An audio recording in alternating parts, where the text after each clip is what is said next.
It looked like a regular flat in Cardiff. A money counter on the side, a Range Rover parked outside. Neighbours barely noticed who came and went. Inside, it was calm, powder on the scales. No chaos, just routine. What wasn't visible, or perhaps couldn't be heard, was the real movement.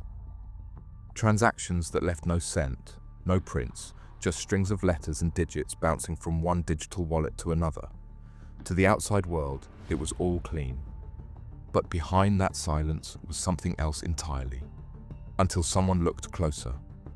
This is the story of a drug empire hidden in crypto wallets and apps, and how a quiet, encrypted trail led detectives straight to the core.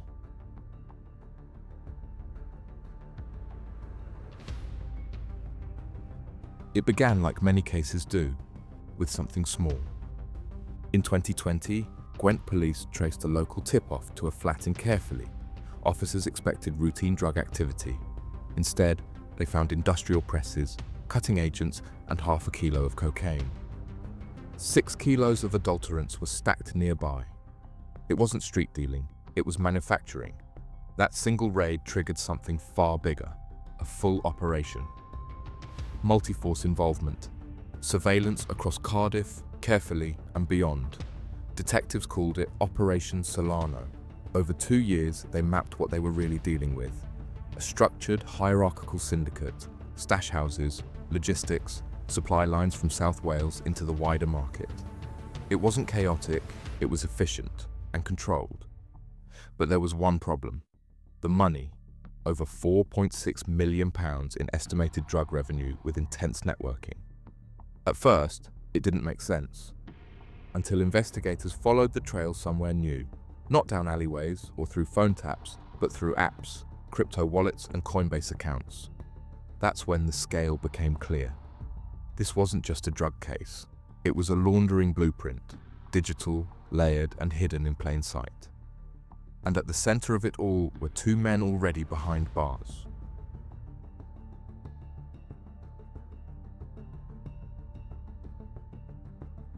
They were already in prison when the case began. Amir Khan, 30, and Joshua Billingham, 26, weren't running from police. They were already serving time, and still the network kept moving. From inside, they controlled the flow of drugs. They directed payments, watched profits climb, and they did it all without touching a single note.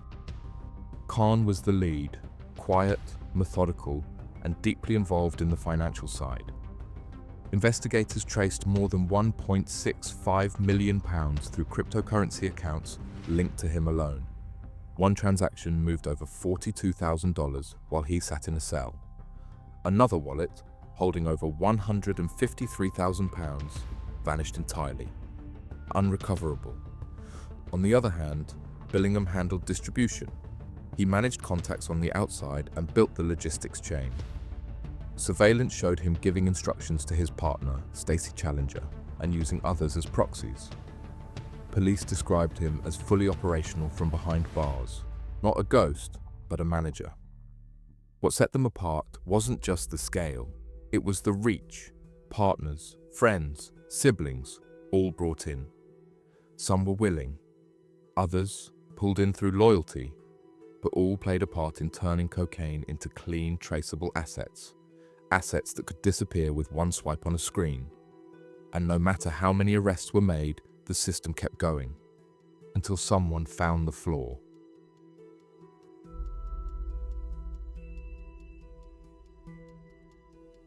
It didn't move in envelopes or brown bags. It moved in decimals. From the outside, there was no obvious spending, no flashy cars bought in cash, no sudden bank deposits. But inside their digital world, money was moving fast. Khan and Billingham used Coinbase, one of the world's largest cryptocurrency exchanges, to start the laundering chain. Here's how it worked. Street-level drug profits were handed to trusted associates, friends, siblings, even partners. These recruits would upload the cash into Coinbase, buy cryptocurrency, then shift it across multiple wallets in rapid succession. Each transaction added a layer of distance from the original crime. Wallets opened under false names, transfers split and merged again. And unlike bank transfers, crypto didn't raise alarms. Over £3 million passed through the system this way. Investigators called it one of the first crypto laundering cases in Gwent, and one of the hardest to untangle. Some wallets, once identified, were already emptied.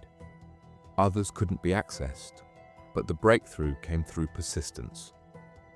Gwent's cybercrime unit tracked the flows backwards, through apps, timestamps, and IP addresses. Slowly, what was meant to be untraceable became mapped, and the chain led straight back to the people closest to the core.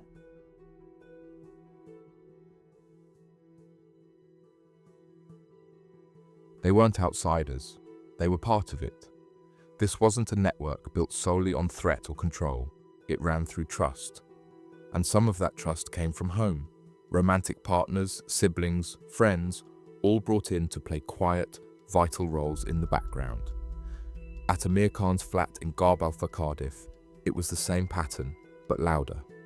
Police found luxury goods totaling over £100,000, including a single pair of trainers valued at £10,000. They also discovered something more revealing, a voice-activated recorder. Caitlin DeJager, 24, wasn't just Amir Khan's partner.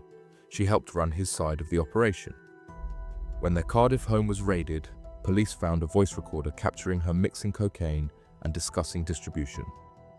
When officers raided a property in Caerphilly, as we discussed earlier, apart from the drugs, they found a money-counting machine sitting in the open. Designer clothes worth more than £10,000 filled the wardrobes. Outside, a Range Rover, unregistered in either occupant's name, gleamed on the drive. Neither of them had declared income. Both were living large off a system built to stay invisible. Billingham's partner, Stacey Challenger, 29, was equally embedded. Though described as naive in court, she helped launder more than £300,000 and enjoyed the profits by using her own name to run cryptocurrency accounts. Court documents revealed she'd lived a comfortable life, designer goods, a Range Rover, but held no job. Then there was Sidra Khan, Amir's younger sister. From Birmingham, she acted as a crypto conduit, shifting funds through online wallets. Her role was clear.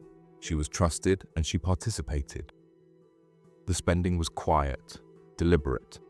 Nothing ostentatious, but nothing explained. And once the digital trail was uncovered, it became clear. The money had never stopped flowing. It had simply stopped looking like money.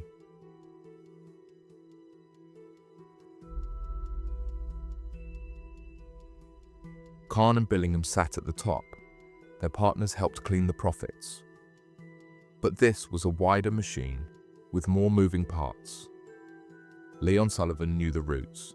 He wasn't flashy, but he was consistent, delivering cocaine, moving stock, and handling pickups between stash houses in Caerphilly. His role was physical, trusted, and reliable.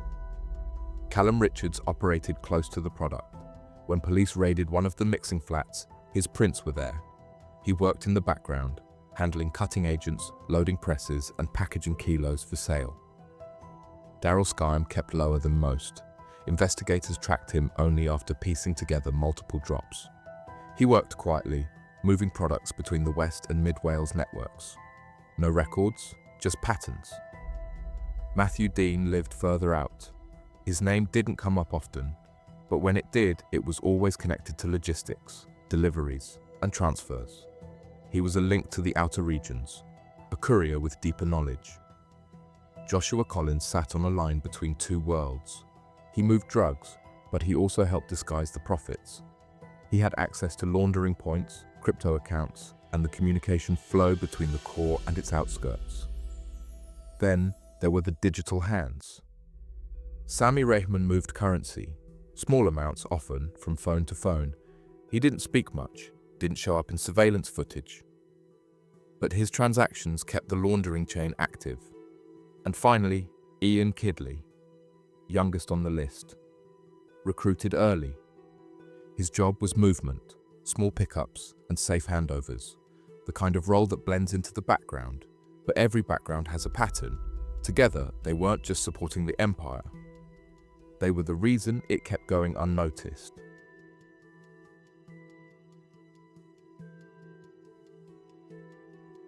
At first, there was nothing to follow.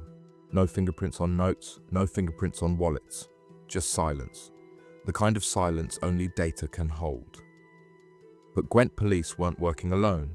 Their cybercrime unit brought in forensic specialists, people trained to trace transactions not by name, but by movement. Each cryptocurrency wallet left behind a trail, not always a name, but a pattern, an IP address, a timestamp, and a transfer too perfectly timed. The laundering wasn't amateur. Wallets were created under aliases. Funds were split across multiple platforms. In some cases, the currency was moved through 6, 7, even 8 layers of accounts before landing in a final wallet. But what the gang hadn't planned for was time. Over 2 years, the cyber team began to peel it back. Each transaction was logged, each device flagged, and with every crypto shift, they moved one step closer to the people behind them. Coinbase accounts were the turning point. Verification documents, recovery emails, deleted data that wasn't fully gone. Eventually, the blockchain spoke. And when it did, it told a story. Who received what, when it was moved, how much had vanished, and how much remained. The gang had counted on invisibility, but in the end, their fingerprints weren't physical, but digital, and they were everywhere.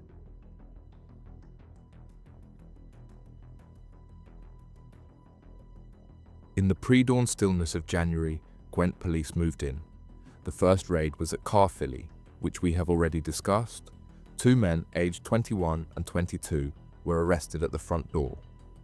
Weeks later, warrants were executed along a narrow street in Cardiff. Detectives knocked on a flat in Cardiff. Caitlin de Jager was found packing boxes behind the front door. She was handcuffed and told where to sit. Across town, in a car park by a council estate, officers intercepted Leon Sullivan, his hands still pressed to the steering wheel of a parked vehicle. Then, Daryl Skim and Callum Richards were quietly taken into custody at separate stash houses. A few days later, plainclothes detectives pulled Matthew Dean from a delivery van on the outskirts of Newport and escorted Ian Kidley from a small flat in Cardiff. Neither resisted, both knew what was coming. Outside a suburban home in Cardiff, investigators knocked again. This time, it was Stacey Challenger, taken into custody as she held the keys to a Range Rover. And in the shadow of a prison wall, Amir Khan and Joshua Billingham were served already. Sami Rehman slipped quietly off the streets one evening and was arrested without incident as he stepped out of a takeaway. At last, Sidra Khan, Amir's younger sister, was quietly led away from her sister-in-law's house in Birmingham. By July 2023, the net had closed. 12 individuals, each tied by data of evidence, now faced the same reality. What they thought was untraceable had led police straight to their doors.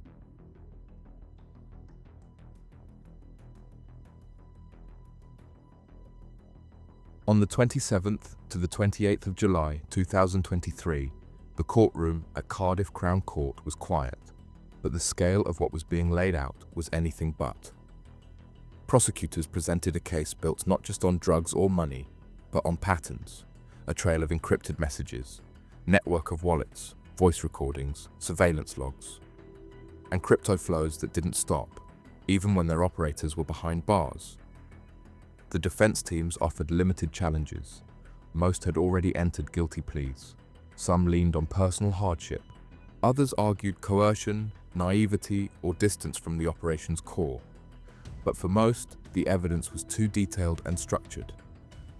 Judge Jeremy Jenkins listened across the 2-day hearing, and when it came time to deliver his remarks, he called the operation what it was, a truly staggering drug operation.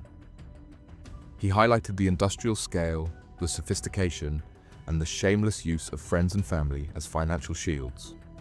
He reminded the court that this was not a ring of chance, but one of design. Joshua Billingham, 26, received the longest term, 20 years and 7 months. The court described him as one of the operation's key managers, overseeing cocaine distribution while instructing others, including his partner, on how to launder the proceeds through cryptocurrency. Amir Khan, 30, was sentenced to 15 years. As the network's organizer, he controlled the digital laundering from prison. Leon Sullivan, 26, was handed 11 years and 4 months for his role as a trusted courier. Daryl Scum, 28, received 10 years. Investigators identified him as a mid-level distributor who helped maintain supply routes across South and Mid Wales. Joshua Collins, 26, was jailed for 7 years and 8 months. He was involved in both drug supply and laundering. Callum Richards, 26, was sentenced to 9 years and 6 months. He was connected to the processing side.